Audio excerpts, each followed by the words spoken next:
ก็ព្រោះថាដោយសារតែមិនថាអាជីវកម្មតូចធំសិតតែត្រូវការអ្នកយុទ្ធសាស្ត្រក៏ដូចជាការរៀបចំផ្នែកលក់និងផ្នែកទីផ្សារលើ social media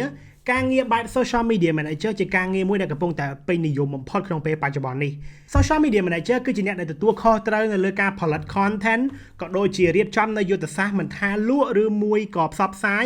នៅលើបណ្ដាញសង្គមរបស់អាជីវកម្មដែលពួកគាត់ធ្វើការឲ្យរៀងៗខ្លួននោះប្រសិនបើអ្នកទាំងអស់គ្នាចាប់អារម្មណ៍ក្នុងការងារប្រភេទនេះវីដេអូថ្ងៃនេះគឺធ្វើឡើងសម្រាប់អ្នកទាំងអស់គ្នា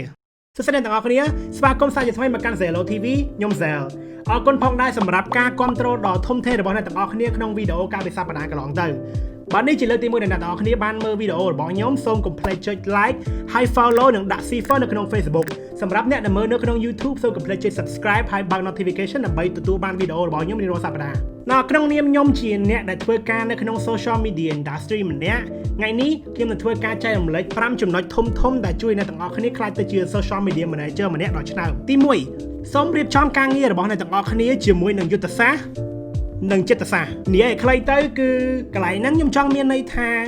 រាល់ពេលដែលអ្នកទាំងអស់គ្នាផលិត content ជាជាងគិតអំពី content ដែលអ្នកទាំងអស់គ្នាចង់បង្កើតសូមព្យាយាមគិតអំពី content ដែល audience និង fan ចង់មើលទី2កុំខ្ជិលក្នុងការលេង social media ខ្លួនឯងខ្ញុំដឹងថានៅពេលដែលអ្នកទាំងអស់គ្នានៅចំពីមុខ Facebook រាល់ថ្ងៃអ្នកទាំងអស់គ្នានឹងមានភាពធុញទ្រាន់ពីព្រោះថាមានរឿង stress ជាច្រើនដែលអ្នកឃើញជារៀងរាល់ថ្ងៃ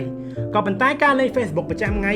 ជួយឲ្យអ្នកទាំងអស់គ្នាដឹងអំពី feature ដែលទើបតែនឹង update ថ្មីនេះវាជារឿងសំខាន់ពីព្រោះថាវានឹងជួយអ្នកទាំងអស់គ្នាប្រើប្រាស់ feature ដែល update ថ្មីនោះក្នុងយុទ្ធសាស្ត្ររបស់អ្នកទាំងអស់គ្នានិយាយអំពីការតាមដានទី3គឺការតាមដានព័ត៌មានមិនថាព័ត៌មានសង្គមឬមួយក៏ព័ត៌មានកម្សាន្តនោះទេនៅពេលដែលអ្នកទាំងអស់គ្នាដឹងអំពីបញ្ហាដែលមនុស្សគ្រប់គ្នាកំពុងតែជជែកអំពីឡើងក្តៅកគុក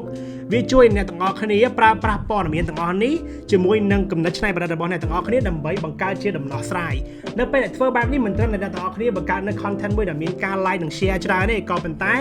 អ្នកទាំងអស់គ្នាក៏បានជួយដល់សង្គមផងដែរទី4ការរៀបចំទុកជាមុនបើសិនជាអ្នកទាំងអស់គ្នាចាំដល់ថ្ងៃផុសទៅបង្កើត content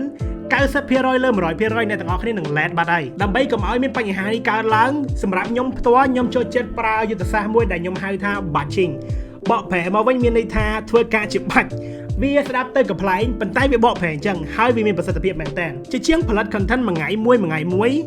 challenge ក្នុងឯងក្នុងការផលិត content មួយអាទិត្យទុកមុនក្នុងការធ្វើបែបនេះមិនត្រឹមតែធ្វើឲ្យការងាររបស់អ្នកទាំងអស់គ្នាលឿនជាងមុនទេវាជួយឲ្យអ្នកទាំងអស់គ្នាមាន content backup ច្រើនបានន័យថានៅពេលដែលអ្នកទាំងអស់គ្នារវល់ឬមួយក៏អត់បានមកធ្វើការដោយបញ្ហាចៃដន្យអីមួយអ្នកទាំងអស់គ្នាមាន content ដែល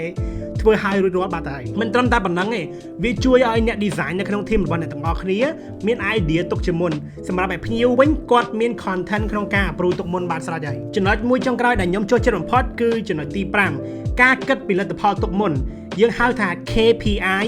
ឬមួយក៏ពាក្យពេញគឺ Key Performance Indicator បើសិនទាំងអស់គ្នាចង់ដឹងច្បាស់អំពីចំណុចមួយនេះខ្ញុំសង្ឃឹមថាខ្ញុំអាចធ្វើវីដេអូផ្សេងមួយទៀតដាច់តម្លៃសម្រាប់ព័ត៌មានរបស់វាក៏ប៉ុន្តែក្នុងករណីនេះខ្ញុំចង់និយាយអំពីការគិតអំពីលទ្ធផលទុកជាមុនចង់ដឹងថាតើពេលដែលផុសទៅផុសមួយនឹងមានចំនួន like ប្រមាណមានចំនួនវីដេអូ view ប្រមាណការដឹងអំពី KPI ទុកមុនជួយអ្នកទាំងអស់គ្នាងាយស្រួលក្នុងការ come up ជាមួយនឹងយុទ្ធសាស្ត្រក្នុងការ design